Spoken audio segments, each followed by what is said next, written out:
శివోహం భక్తి ఛానల్కి స్వాగతం అండి. అందరికీ నమస్కారం. కార్తీక పురాణము 4వ అధ్యాయం దీపారాధన మహిమ. ఈ విధముగా వశిష్ఠుడు కార్తీక మాస వ్రతము యొక్క మహిమ వల్ల బ్రహ్మరాక్షస జన్మ నుండి కూడా విముక్తి పొందరని చెప్పుచుండగా, జనకుడు మహాతపస్వి తమరు తెలియజేయు ఇతిహాసములు వినిన కొలది తనివి తీరకున్నది. కార్తీక మాసములో ముఖ్యముగా ఏమేమి చేయవలెనో, ఎవరినుద్దేశించి పూజ చేయవలెనో వివరింపుడు అని కోరగా, వశిష్ఠుల వారు ఇట్లు చెప్పదొడిగిరి. జనక, కార్తీక మాసమందు సర్వసత్కార్యములను చేయవచ్చును. దీపారాధనము అందు అతి ముఖ్యము. దీనివలన మిగుల ఫలము పొందవచ్చును. శివకేశవుల ప్రీత్యర్థము శివాలయమున గాని విష్ణాలయమునందు గాని దీపారాధనము చేయవచ్చును. సూర్యాస్తమయమందు అనగా చీకటిపడు సమయమున శివకేశవుల సన్నిధిని గాని ప్రాకారమునందు గాని దీపముంచిన వారు సర్వ పాపములను పోగొట్టుకొని వైకుంఠ ప్రాప్తి నొందెదరు. కార్తీక మాసమందు హరిహరాదుల సన్నిధిలో ఆవు నేతితో గాని కొబ్బరి నూనెతో గాని అవిసె నూనెతో గాని విప్ప నూనెతో గాని ఏదీ దొరకనప్పుడు ఆముదముతో గాని దీపము వెలిగించవలేను. దీపారాధన ఏ నూనెతో చేసినను మిగుల పుణ్యాత్ములుగాను భక్తిపరులుగాను అగుటయ్యేగాక అష్టైశ్వర్యములు కలిగి శివ సన్నిధికేగుదురు. ఇందుకొక కథ గలదు, వినుము. శత్రుజిత్ కథ. పూర్వము పాంచాల దేశమును పాలించుచున్న రాజుకు సంతతి లేక అనేక యజ్ఞయాగాదులు చేసి తుదకు విసుగు చెంది గోదావరి తీరమున నిష్ఠతో తపమాచరించుచుండగా, అచ్చుటకు పిప్పలాదుడను మునిపుంగవుడు వచ్చి, పాంచాల రాజా, నీవెందులకింత తపమాచరించుచున్నావు? నీ కోరిక ఏమి అని ప్రశ్నించగా, ఋషిపుంగవ, నాకు అష్టైశ్వర్యములు రాజ్యము సంపదలు ఉన్నను నా వంశమును నిల్పుటకు పుత్ర సంతానము లేక కృంగి కృషించి ఈ తీర్థస్థానమున తపమాచరించుచున్నాను అని చెప్పెను.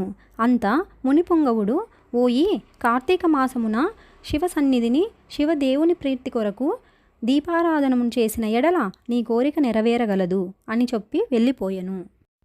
వెంటనే పాంచాలరాజు తన దేశమునకు వెడలి పుత్రప్రాప్తికై అతిభక్తితో శివాలయమున కార్తీక మాసము నెల రోజులు దీపారాధన చేయించి దాన ధర్మములతో నియమానుసారముగా వ్రతము చేసి ప్రసాదములను ప్రజలకు పంచిపెట్టుచు విడవకుండా నెల దినములు అటుల చేసెను. తత్పుణ్యకార్యముల వలన ఆ రాజు భార్య గర్భవతి అయి క్రమముగా నవమాసములు నిండిన తరువాత ఒక శుభముహూర్తమున ఒక కుమారుని గనెను. రాజకుటుంబీకులు మిగుల సంతోషించి తమ దేశమంతటను పుత్రోత్సవమును చేయించి బ్రాహ్మణులకు దాన ధర్మములు చేసి ఆ బాలునకు శత్రుజిత్తు అని నామకరణము చేయించి అమిత గారాభముతో పెంచుచుండిరి. కార్తీక మాస దీపారాధన వలన పుత్ర సంతానము కలిగినందువలన తన దేశమంతటను ప్రతి సంవత్సరము కార్తీక మాస వ్రతములు దీపారాధనలు చేయమని రాజు శాసించెను. రాకుమారుడు శత్రుజిత్తు దినదిన ప్రవర్తమానుడగుచు సకల శాస్త్రములు చదివి ధనుర్విద్య, కత్తిసాము మొదలగునవి నేర్చుకొనెను.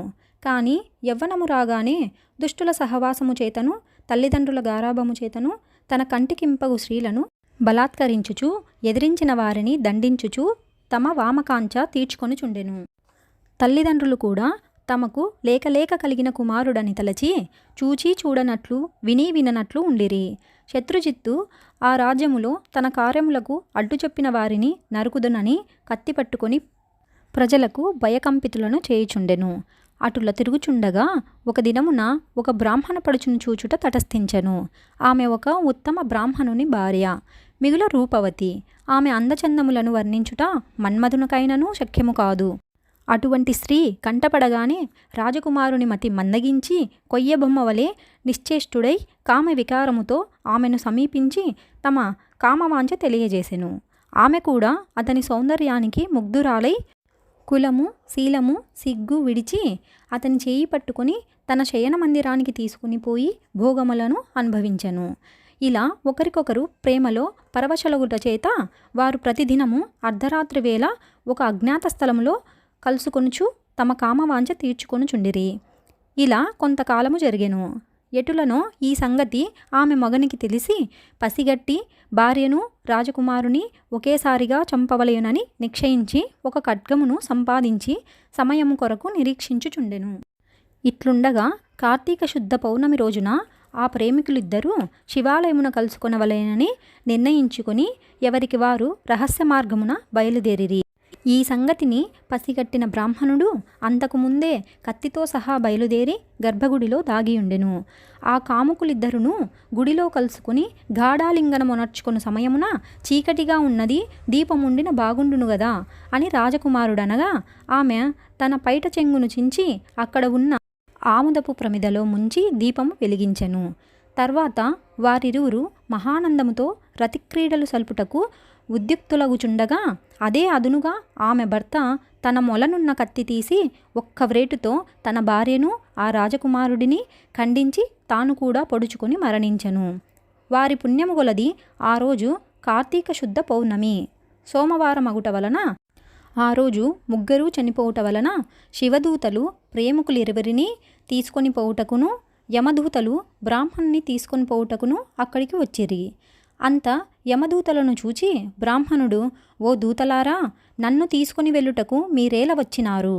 కామాంధకారముతో కన్ను మిన్ను తెలియక పశుప్రాయముగా వ్యవహరించిన ఆ వ్యభిచారుల కొరకు శివదూతలు విమానములో వచ్చుటేలా చిత్రముగానున్నదే అని ప్రశ్నించెను.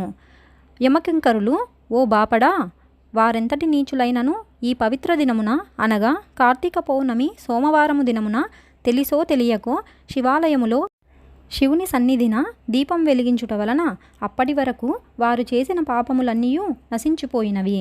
కావున వారిని కైలాసమునకు తీసుకొని పోవుటకు శివదూతలు వచ్చినారు అని చెప్పగా ఈ సంభాషణమంతయు వినుచున్న రాజకుమారుడు, అలా ఎన్నటికినీ జరగనివ్వను. తప్పొప్పులు ఎలాగున్నప్పటికీ మేము ముగ్గురము ఒకే సమయంలో ఒకే స్థలములో మరణించితిమి కనుక ఆ ఫలము మా అందరికీ వర్తించచేయవలసిందే అని తాము చేసిన దీపారాధన ఫలంలో కొంత ఆ బ్రాహ్మణునకు దానము చేసెను. వెంటనే అతనిని కూడా పుష్పక విమానం ఎక్కించి శివ సాన్నిధ్యమునకు చేర్చిరి. వింటివా రాజా, శివాలయంలో శివారాధన చేయుట వలన ఆ ప్రేమికులు చేసిన పాపములు పోవుటయేగాక కైలాస ప్రాప్తి కూడా కలిగెను. కావున కార్తీక మాసములో నక్షత్రమాలయందు దీపముంచిన వారు జన్మరాహిత్యం అందెదరు. చతుర్థాధ్యాయము 4వ రోజు పారాయణం సమాప్తము.